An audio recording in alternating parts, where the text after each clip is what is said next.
गुरुर्ब्रह्मा गुरुर्विष्णू गुरुर्देव महेश्वरा गुरु साक्षात परब्रह्म तस्मै श्री गुरुवे नमः. आज आपण बऱ्याच दिवसांनी निरूपणासाठी एकत्र जमलेला आहोत, तुम्ही ऐकण्यासाठी आणि मी बोलण्यासाठी. गिरनारला गेलो होतो आणि त्यामुळे मध्ये थांबलो आणि मध्ये आल्यानंतर लाईट नाही, वायफाय नाही, काहीच नाही आणि मग आपण आपला संपर्क काही होऊ शकला नाही. आपण गुरुचरित्राचा 16वा अध्याय आणि त्याच्यातल्या 120 ओव्या झाल्या होत्या आणि ती धौम्य मुनीची कथा वगैरे आपण सगळं पाहतोय आणि त्याच्यामध्ये आपण 120 ओव्यांपर्यंत पाहिलं होतं. आणि काय झालं होतं तर ती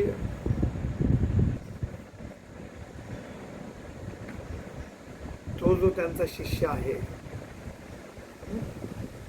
तो काय करतोय की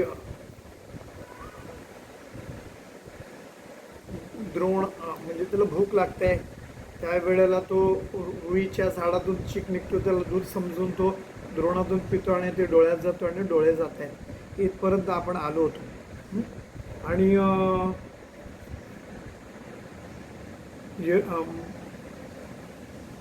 म्हणजे झालं होतं की दूध पियायचा तो उष्ट म्हणजे वासरं पितात, त्यामुळे ते उच्चिष्ट दूध पिऊ नये, मती हानी होईल वगैरे असं सगळं होतं.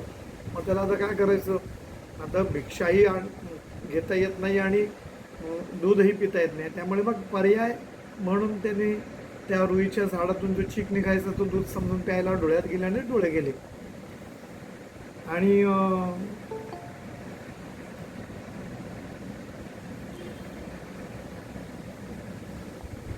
झालं असं की आपण आधीचे काही ओव्या पाहू म्हणजे लक्षात येईल. पाने तोडून द्रोण करी तयामध्ये क्षीर भरी. आता इथे क्षीर म्हणजे तो दूध समजतो म्हणून दूध, म्हणजे झाडांचा चीक. पाने तोडून द्रोण करी तयामध्ये क्षीर भरी, घेत होता घडीवरी तव भरले डोळ्यांत. आणि तो पोटभर भरपूर असं ते घेत होता तो पोट भरण्यासाठी, आणि तेव्हा ते पिताना ते डोळ्यामध्ये गेलेलं आहे. तेने गेल्या दृष्टी दोन्ही, त्यामुळे त्याची दृष्टी गेली दोन्ही डोळ्यांची. हिंडत असे रानू राणी, रानामध्ये तो भटकू लागला. गुरुंना दिसती नयनी, डोळ्यांनी त्यांना गुरु दिसत नाहीत, म्हणून चिंता करीत असे, आणि म्हणून तो चिंतित झालेला आहे. कष्टताही अक्षहीन, आणि त्यामुळे तो डोळे गेल्यामुळे पण कष्ट सहन करतोय आणि गुरु मिळत नाहीत गुरूंची, म्हणून त्याला तर कष्ट होत आहे. चिंता करीत असे गोधन, आणि त्या गायींची चिंता करायला लागला तो की कुठे गेले असतील वगैरे. गुरे पाहू जाता राना पडला एके आडांत, आणि तो गुरु शोधत जात असताना, आंधळा असताना, चाचपडत जात असताना एका आडामध्ये म्हणजे विहिरीमध्ये पडला. पडून या आडामध्ये पडल्यानंतर चिंता करी अत्यंत चिंता करू लागला. गुरे गेली आता सत्य, गुरु बोलेल मज लागी. आता गुरु म्हणे गेली कुठेतरी, आता तू निसटून आता कुठेही सरत सरत जातील वगैरे, आणि म्हणून आता मग मला गुरु बोलतील, रागावतील. पडला शिष्य तये स्थानी, आणि तिथेच तो विहिरीमधून बाहेर काय येऊ शकत नाही, पडला तिथे. दिवस गेला अस्तमानी, आणि दिवस मावळला. चिंता करी धौम्य मुनी, आणि धौम्य मुनी चिंता करू लागले. अजूनही शिष्य न यायची, आणि अजून शिष्य येत नाही म्हणून. म्हणून गेला रानासी, आणि म्हणून ते रानामध्ये जिथे गायी चरायला जात आहेत, घेऊन जातोय त्या जागेवर गेलेले. देखे तेथे गोधनासी, आणि तिथे बघते तर गायी चरत आहेत.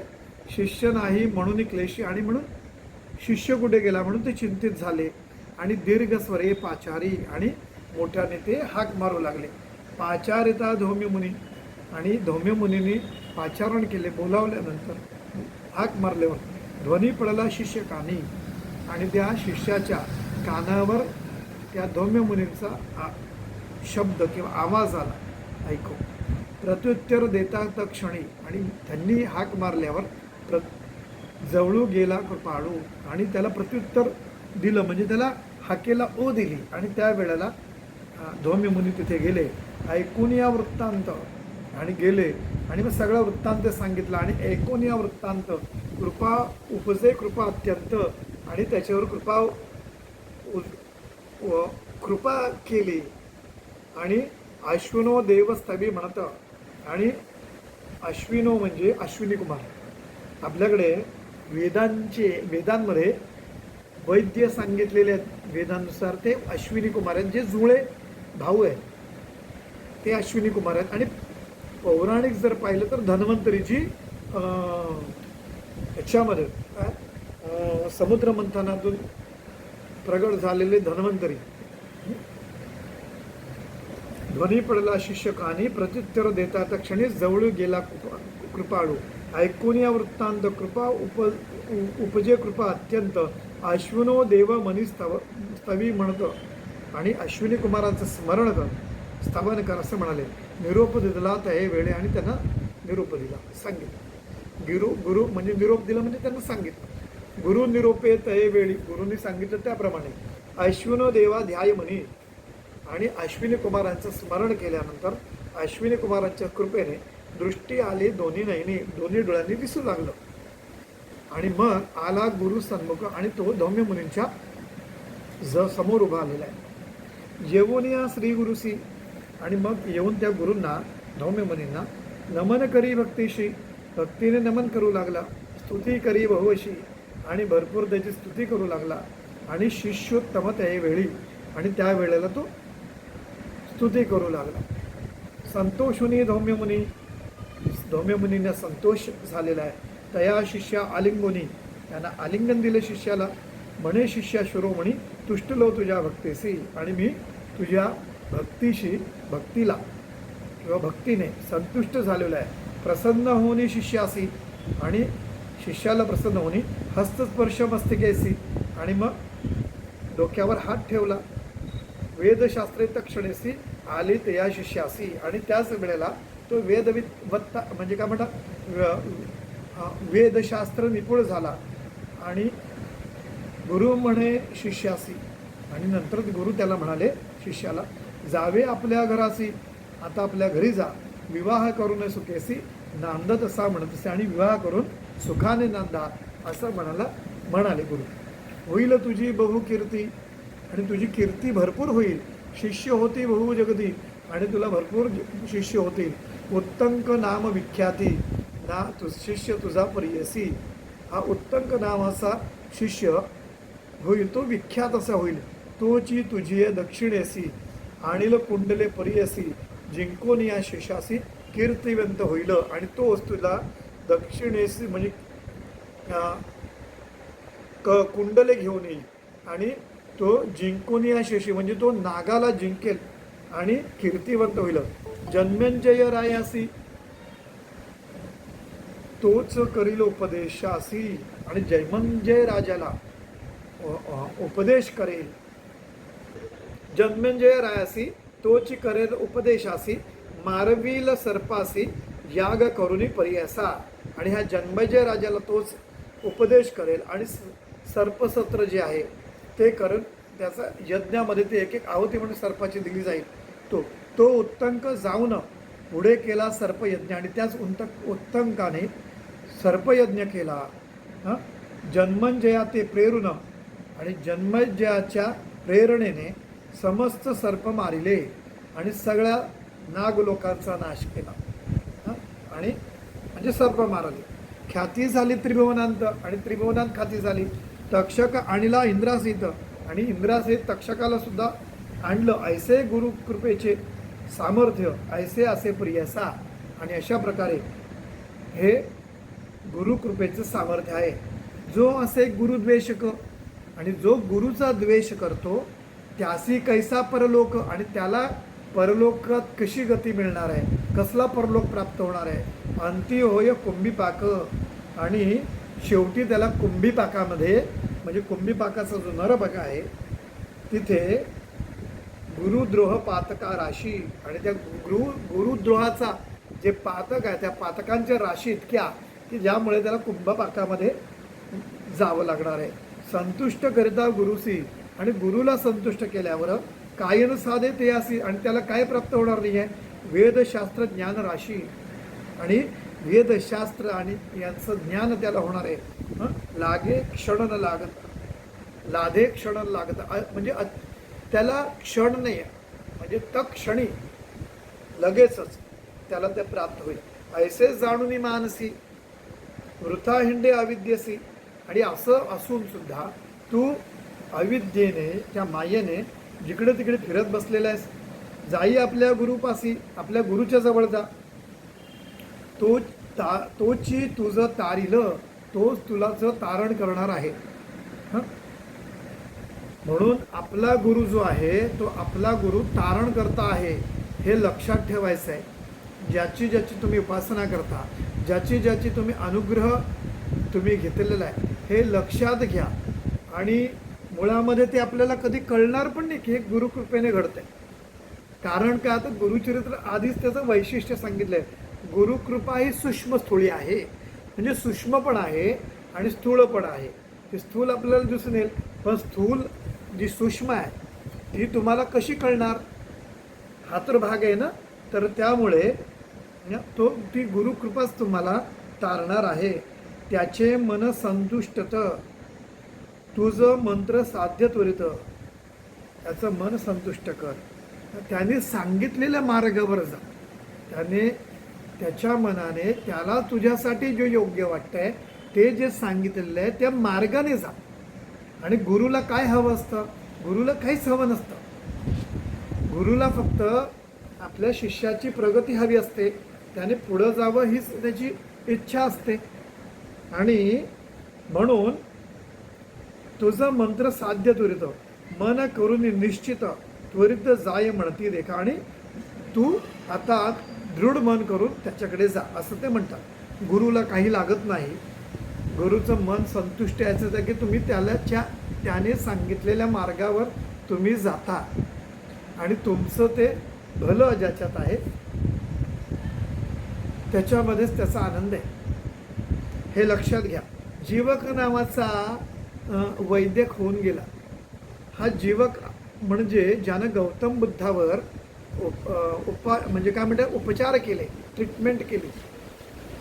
तो जीवक आपल्या गुरुकडे शिकत असताना, पूर्वी असं पद्धत होती, गुरुकडे शिकलंय. ते शिकल्यानंतर गुरुने सगळ्या शिष्यांना बोलवलं आणि जेव्हा जीवकाला बोलवलं तो जीवकाला गुरुदक्षिणा मागितली की मला गुरुदक्षिणा काय दे.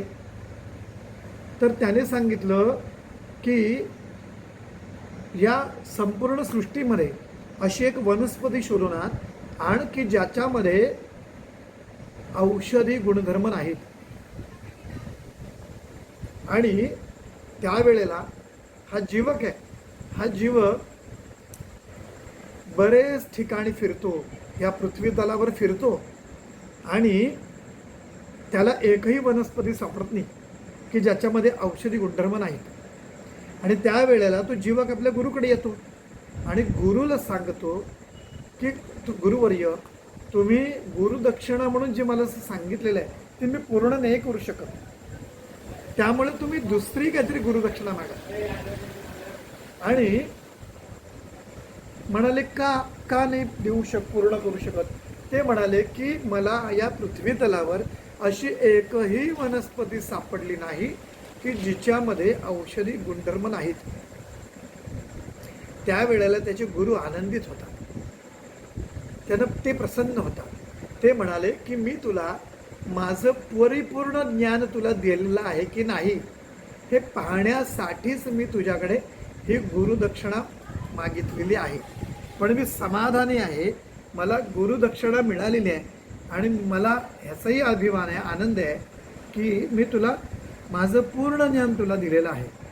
सांगायचा मुद्दा असा की गुरुला आनंद त्याच्यात आहे की तुम्ही त्याने दिलेल्या वाटेवर अनुसरण करता, त्याचं आचरण करता, त्या मार्गावर वाटचाल करता आणि वाटचाल करता करता आपली प्रगती करता.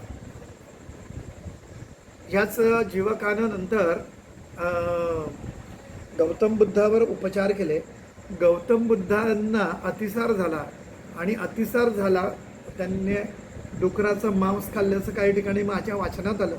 त्यांच्यामुळे पट्टकुर्मीमुळे त्यांना अतिसार झाला आणि अतिसार झाल्यावर त्यांनी जीवकानं म्हणजे त्याच्यावर उपचार केले होते, असा जो उल्लेख. आणि त्यामध्ये गौतम बुद्ध महापरिनिर्वाण झालं. आणि तेच आहे की त्यांचा म्हणून संतुष्ट कर. आता तू कडे गेल्यावर मन संतुष्ट होणार आहे का? नाही. तर त्यांनी सांगितलेल्या मार्गानुसार, त्यांनी सांगितलेल्या बोधानुसार आचरण करून तुम्ही जर मार्गक्रमण त्या वाटेवर करणार असाल आणि ज्ञान प्राप्त करून घेणार असाल तरच गुरुला आनंद आहे. त्यामुळे ते असं याच्यामध्ये तसं नमूद केलेलं आहे की ते तुझा तारतील त्याचे मन संतुष्ट द.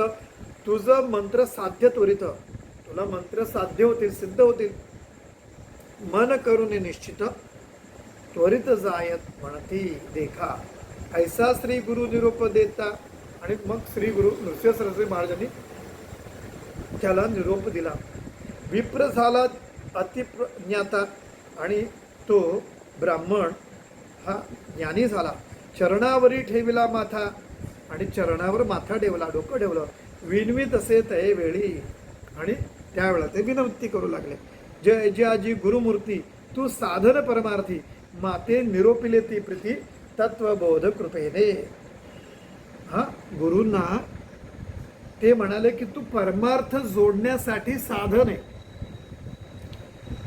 पण दत्त महाराज किंवा म्हणजे जे ब्रह्मांडाचे नायक आहेत किंवा त्रैमूर्ती जे आहेत ते आपले साधन पण आहेत आणि आपलं साध्य सुद्धा तेच आहे. अध्यात्मामध्ये जेव्हा गुरु करतो तेव्हा साध्य काय पाहिजे आपलं? आता आम्ही काय करतो? पारायण करतो, स्वामी समर्थांच्या ची पारायण करतो. बरेच जण गुरुलीलामृत वाचत नाही, शॉर्टकट पाहिजे असतं, शॉर्टकट.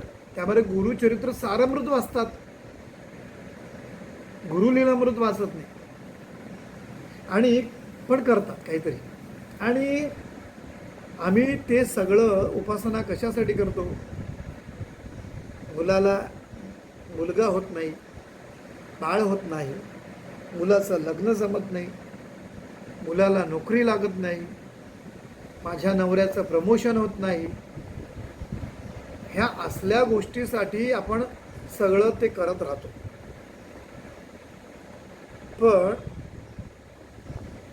आता इथं होतं काय माहितीये का की आमचं साध्य काय असतं? त्यावेळेला आम्हाला काय साध्य करून घ्यायचं असतं? माझ्या मुलाला मुलगा मिळाला पाहिजे, हे साध्य आहे. माझ्या मुलाला नोकरी मिळाली पाहिजे, माझ्या मुलाचं लग्न झालं पाहिजे. म्हणजे साध्य काय ठरतं? हे साध्य ठरतं. आणि साध्यासाठी आम्ही साधन कोणाला ठरवतो? परमेश्वराला ठरवतो. तर मुळामध्ये आपण इथे चूक करतो. जेव्हा आपण अशा गोष्टी मागतो त्यावेळेला आम्ही हे विसरतो, परमेश्वर साधन नाही आहे, तो नोकर नाही आहे तुमचा.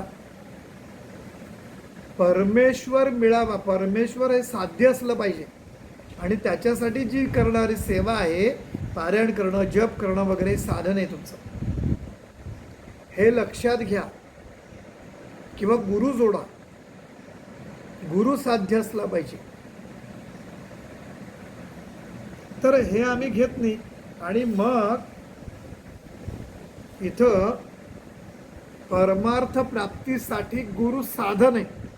पण मुळामध्ये गुरु सांगतोय, गुरुच्या वाटेवर आपण हे करताना गुरु मार्गदर्शक म्हणून साधन जरी असला आणि साध्य जरी परमार्थ असला तरी परमार्थाने गुरुचीच प्राप्ती होते.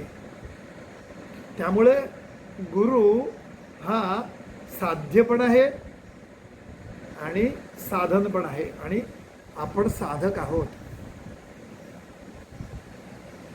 माते निरूपले प्रीती तत्वबोध कृपेने. आणि तुम्ही हा आनंदाने प्रेमाने मला हा तत्वबोध सांगितला. गुरुद्रोही आपण सत्य, मी गुरुद्रोही आहे हे मी मान्य करतोय. अपराध घडले मज अमित, म्हणजे भरपूर अपराध झाला माझ्याकडून.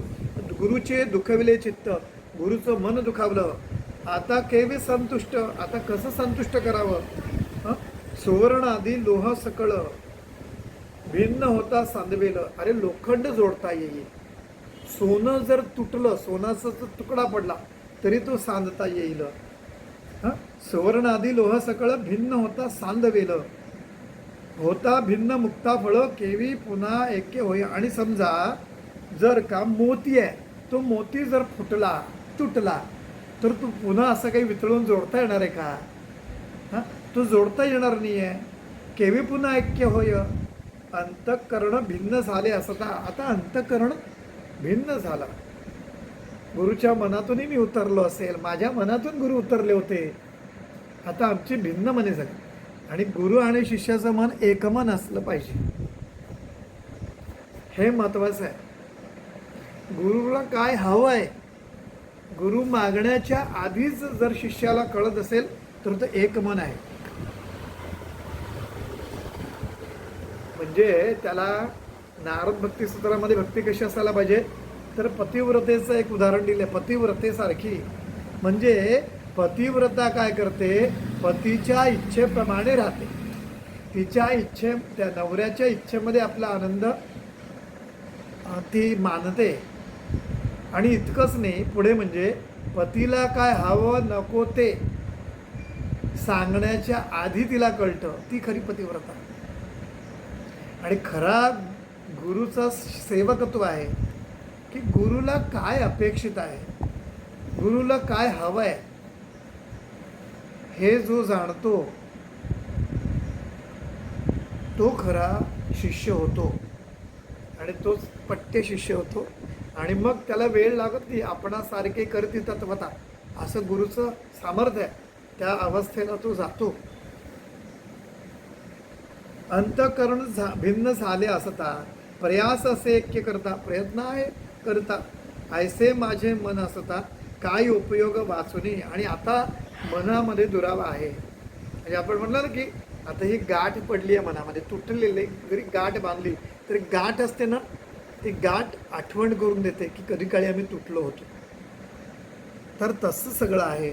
मग आता काय करावं, काय उपयोग वाचून. आता वाचून जिवंत राहून काय उपयोग. ऐसे शरीर माझे द्रोही, माझं शरीर द्रोही आहे, मी द्रोही आहे. काय उपयोग वाचूनही, आता वाचून काय उपयोग आहे. जीवित्वाची आशा नाही, आता जीवनात काही आशा उरली नाही. प्राण त्यजीनं गुरुपाशी, आणि गुरुच्या जवळ जाऊन मी प्राण देईल. मला आरतीची आठवण आली. आरती केणी ऐसे परी श्री गुरुसी विनवी ब्राह्मण अतिहर्षी. आणि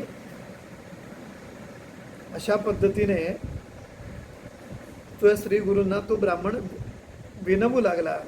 नमुनी निघाव वैराग्यासी, आणि नंतर वैराग्याने, म्हणजे आता देहाची पण वासना राहिली नाही ना, तो मरणाची भाषा करतो, त्यामुळे वैराग्य.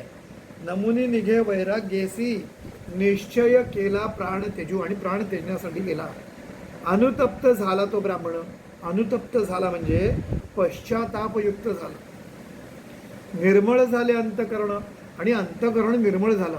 अग्नी लागता जैसे तृण, जसं अग्नी लागल्यावर गवत नष्ट होतं, भस्म हे तक्षणी, आणि ते भस्म झालं. प्रायश्चित्त म्हणजे काय म्हणतं की त्याला पश्चाताप झाला, पश्चातापाने पोळला की तो माणूस पवित्र होतो. जैसी कार्पास रासी, जशी कापसाची मोठी रास आहे. वन्नी लागता प्रियसी, थोडंसं जरी बघितलं तुम्ही कापसाची वास सुकी असेल ना, पटकन लावा, झटकन जळून जाते एका क्षणात. वन्नी लागता प्रियसी जैसे कार्पास राशीसी, जशी कापसाची रास आहे. वन्नी लागता प्रियसी जळून जाये तरी तेसी, तैसे तयासी झाले. कापसाचा क्षणात राख होऊन जाते तसं झालं. या कारणे पापासी अनुतप्त होता प्रियसी, शालन होईल त्वरितेसी शतजन्मीचे पाप साय. आणि असा जर पश्चाताप झाला तर शतजन्माचे पाप जाते जाय. निर्वाण रूपे द्विजवर, निर्वाण रूपाने म्हणजे अगदी निश्चय करून द्विजवर निघाला त्यजू कलेवर, आणि प्राणत्याग करायला निघाला. ओळखले गुरुवर पाचारिले तयासी, आणि महाराजांनी त्याच्या मनातलं ओळखलं आणि त्याला बोलवून घेतलं. बोलावून या विप्रासी, त्या ब्राह्मणाला बोलावलं. निरोपदेत विकृपेसी, आणि त्याला सांगितलं न करी चिंता तू मानसी, तू मनामध्ये चिंता करू नकोस. गेले तुझे दुरित दोष, तुझं दुरित दोष गेले, जे जे पाप संचय केला होता तो गेला. वैराग्य उपजले तुझं मनी, तुला वैराग्य प्राप्त झालंय. दुष्कृत गेले जळून, तुझं दुष्कृत्य जे केलेले आहेत ते जळून गेलेलं आहे, तुझं पाप जळून गेलेलं आहे. एक चित्ते करुणी स्मरी आपले गुरुचरणा. आणि एक चित्ताने तू गुरुच्या चरणाचं स्मरण कर. तय वेळी कैसा शरीरी उदय होता तमारी अंधकार केवीर आहे.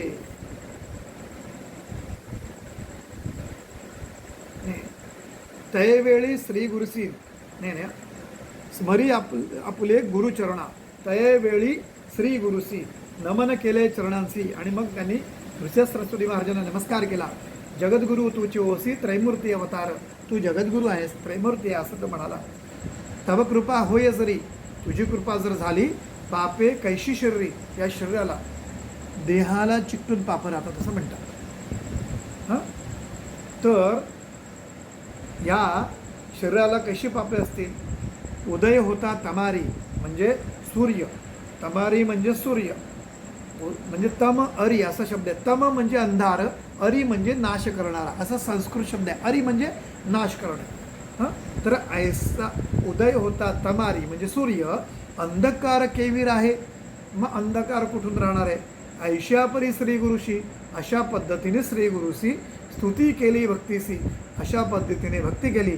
रोमांच उठले अंगासी, रोमांच उठले अंगासी, सद्गदित कंठ झाला आणि कंठ सद्गतीत झाला.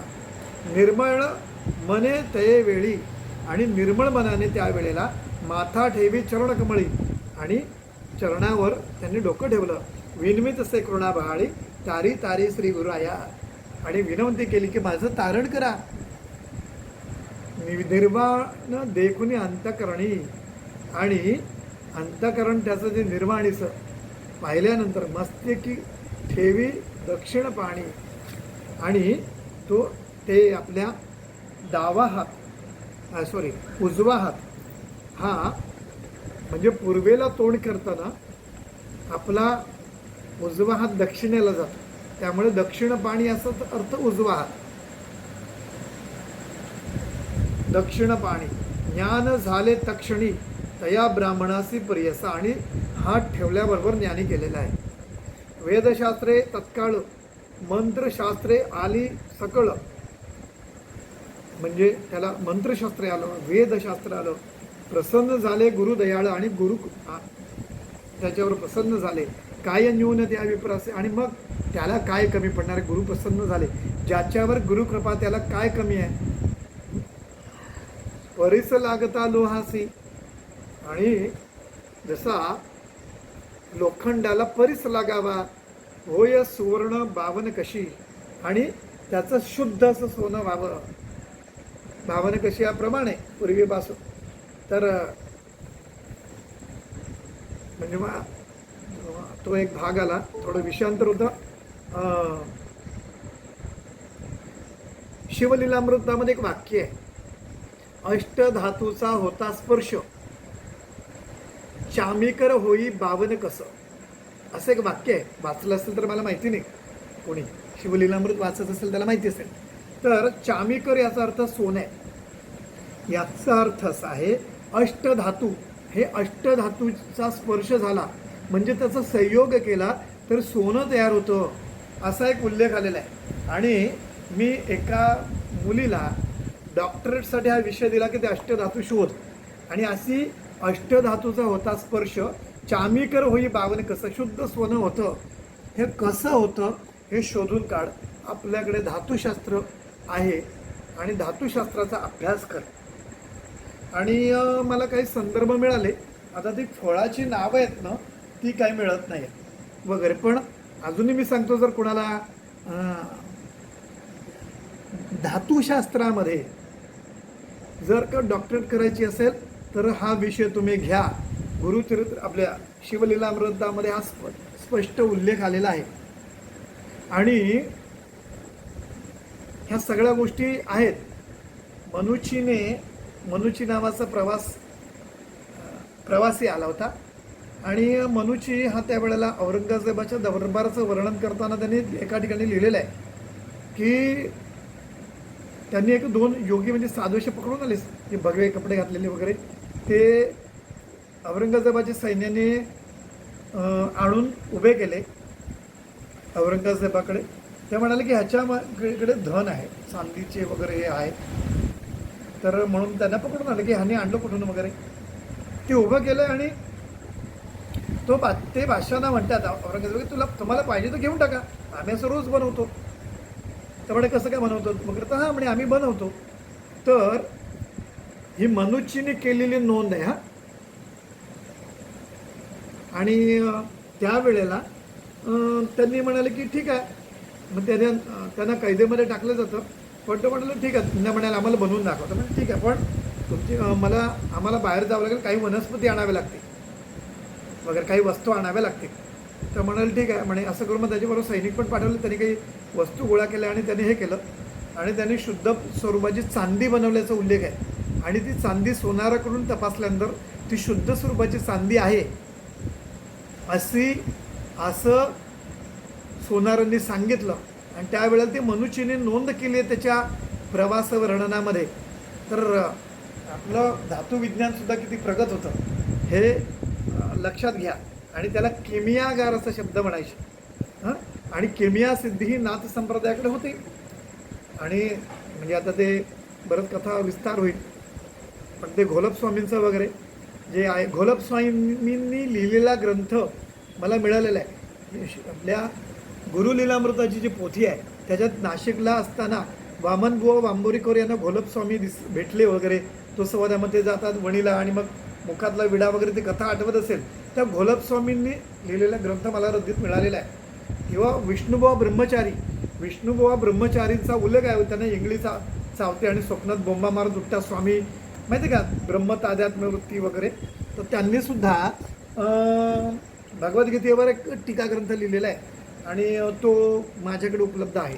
तो पण रद्दीतून मिळाला, असं जीर्ण झालं आहे. माझे की जर का काही पैसे जमले, काही लाखभर, कारण हल्ली छापायला खूप खर्च आणि जाड आहे, तर विष्णुबुवा ब्रह्मचारी हे स्वामींचे शिष्य होते.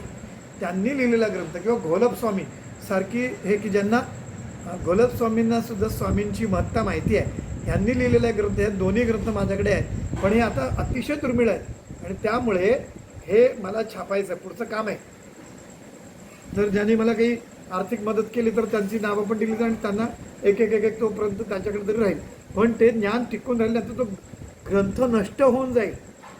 असो, इथे परिस लागता लोहासी होय सुवर्ण बावन कशी, तैसे त्या ब्राह्मणासी ज्ञान झाले परियसा.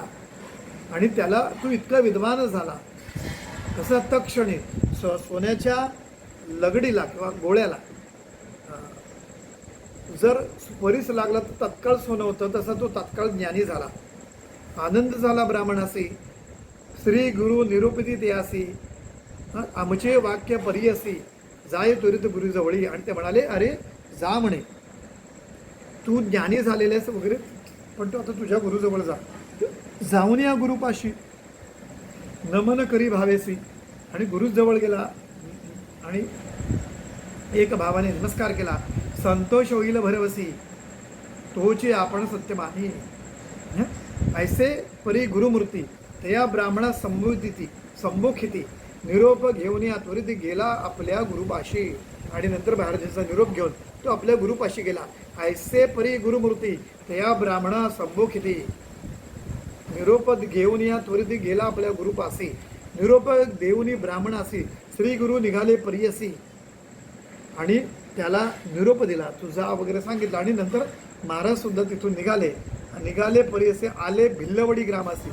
आणि ते भिल्लवडीला आलेले आहेत. भुवनेश्वरी सन्निध, त्या भुवनेश्वरी देवीचे सान्निध्य आलेले आहेत, जवळ आलेले आहेत. कृष्णा पश्चिम तटाकेसी, कृष्णा तटीच्या पश्चिम तटावर ते आले. औदुंबर वृक्ष परियसी, तिथे औदुंबर वृक्ष आहे. आणि श्री गुरुस्वामी राहिले गुप्तेसी, एक चित्ते परिस. आणि महाराज तिथे गुप्त राहिले. गुप्त म्हणजे अदृश्य नाही, गुप्त म्हणजे आपली ओळख न देता, परिचय नेता, कोण काय वगैरे असे राहिले. एक चित्ते परियसा, सिद्धमणे नामधारकासी, राहिले गुरु भिल्लवडीसी, महिमा वाढली बहुसी, प्रख्यात गेले सांगेन. आणि मग सिद्ध त्याला सांगतो की भिल्लवडीला राहिले आणि त्याचा महिमा कसा वाढला वगैरे. हे तुला मी सांगेल. म्हणून सरस्वती गंगाधर सांगे गुरु श्री गुरुचरित्र विस्तार, एकता होय मनोहर सकळा विष्ट साधती.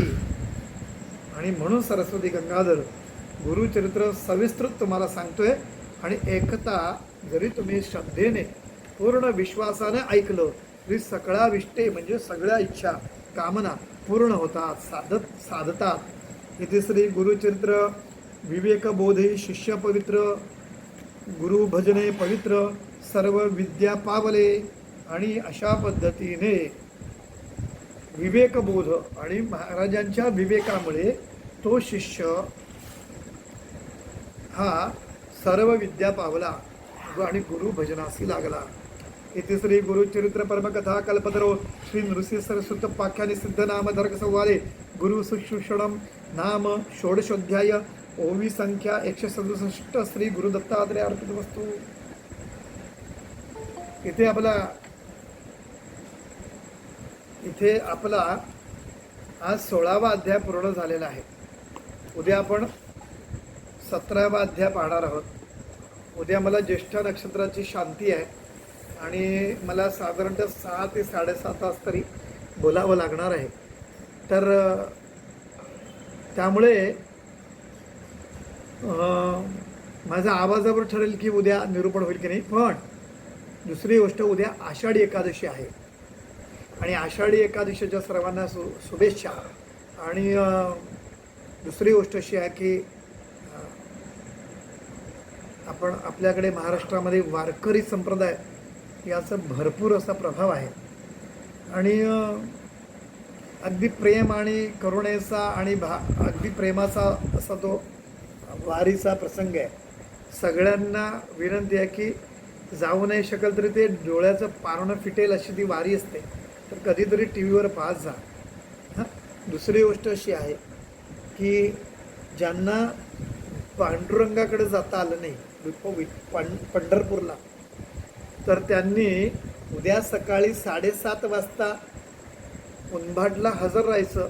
इथून वारी निघणार आहे ती विठ्ठल मंदिरात म्हणजे कुडणच्या इथे माळी स्टॉप. त्या माळी स्टॉपला तिथे एक सुंदर असं एक छोटंसं मंदिर आहे, तिथं जाणार आहेत.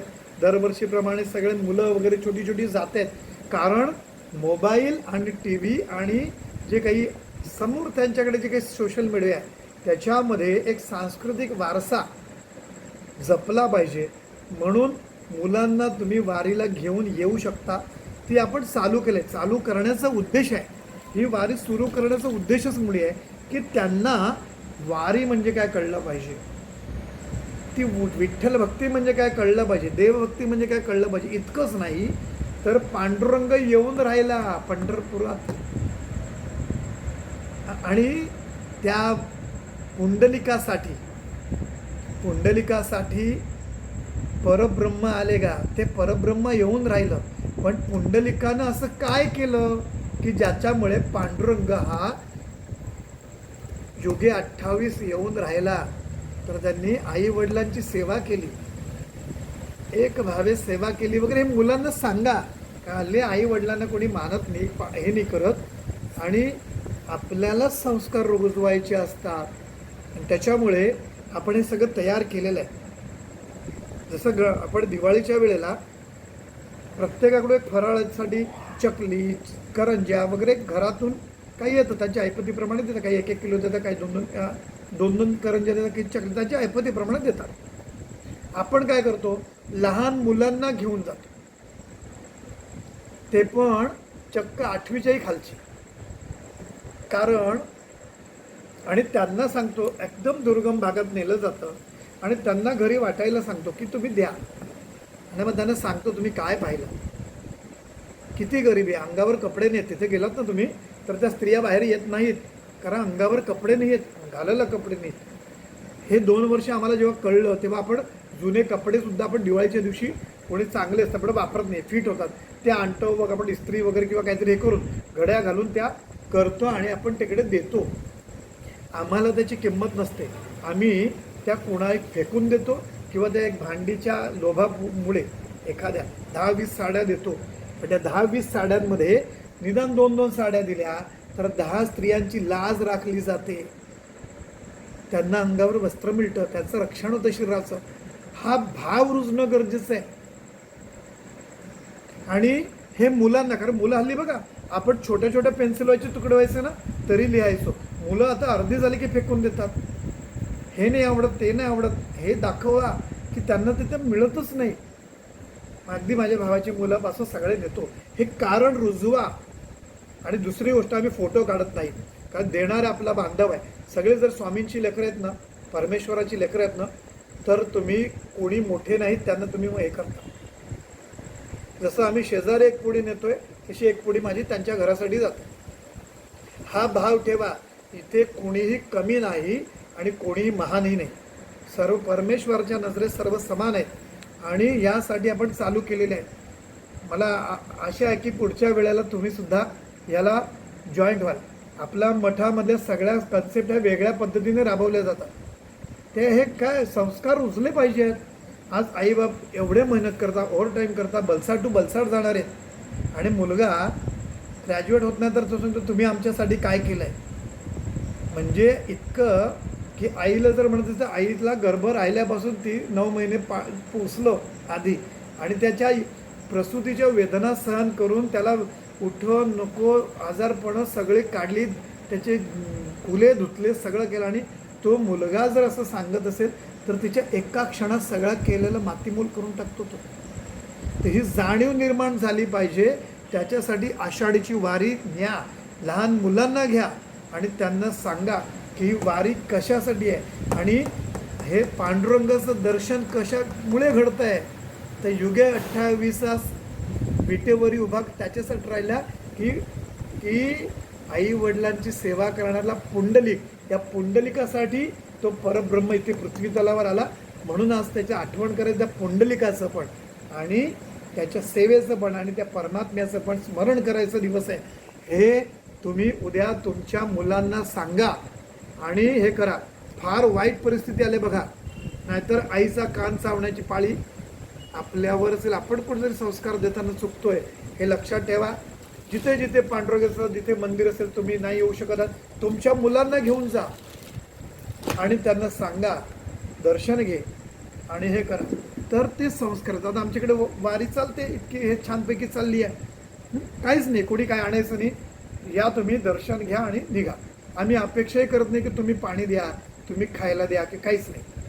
जा आणि ते करा, कारण आम्हाला संस्कार रुजवायचे आहेत. मठ हे संस्कार रुजवायचे आहेत. स्वामींचे विचार, स्वामींची साधना, स्वामींचं तत्त्वज्ञान, अध्यात्म रुजवण्यासाठी केंद्र असतात आणि ह्याच्यासाठी वारी आहे आणि याच्यासाठी दिवाळी आहे. दिवाळीच्या वेळेला आपण फराळ घेऊन जातो आणि हे हळूहळू आपल्याला हे सगळं रुजवायचं आहे मुलांमध्ये आणि छानपैकी होतं. कारण कॉन्व्हेंटला गेलेत बघा मुलं, मराठी शाळेत राहिले नाही. सरस्वती पूजन होतं दसऱ्याला, तेही गेलं आहे, लक्षात ठेवा. त्यामुळे एक एक आपण सुटत चालले आपल्या हातातून संस्कार. तर ते मुलांना शिकवण्यासाठी त्यांना तुम्ही उद्या 7:30 वाजता बरोबर उनभाट मठातून आपल्याला निघायचं आहे किंवा पाचमार्गावर तुम्ही येऊन थांबा. वारी जेव्हा तिथे येईल तेव्हा पोफरण वगैरे अक्करपट्टीची जी लोक असतील ती तिथे जॉईंट होतील आणि नंतर पुढे जातील.